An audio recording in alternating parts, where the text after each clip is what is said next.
কিন্তু এবার আমি যেটা দেখাতে যাচ্ছি সেটা হচ্ছে উপরে ধরুন 3টে সংখ্যা রয়েছে, নিচে 2টো সংখ্যা রয়েছে। ধরুন একটা সংখ্যা দিয়ে দিলাম এখানে 5, এখানে দিয়ে দিলাম 7। এইটার গুণন আপনি কিভাবে করবেন? তো এক্ষেত্রে কি করবেন দেখুন, এখানে রয়েছে 3টি সংখ্যা আর নিচে রয়েছে 2টো সংখ্যা, ঠিক আছে? সেক্ষেত্রে কি করবেন, এখানে 57 রয়েছে, 57 থেকে 1 বিয়োগ করবেন। আগের অঙ্কের ক্ষেত্রে যা সিস্টেম ছিল 1 বিয়োগ করে নিতে হয়, 1 কমিয়ে নিতে হয়। এক্ষেত্রেও তাই, এখানে 57 রয়েছে, এখানে আপনি 56 লিখবেন, ঠিক আছে? 56 আছে, সরি 57 আছে, এখানে 56 লিখবেন, ঠিক আছে?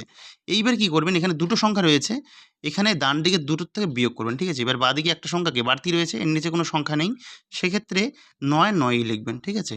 এবার এই 9 এর থেকে 5 গেলে হয়ে যাচ্ছে কত? 4, আর এই 9 এর থেকে এই 6 গেলে হয়ে যাচ্ছে 3, ঠিক আছে? আর মিডলে যেটা 9, 9ই থাকছে।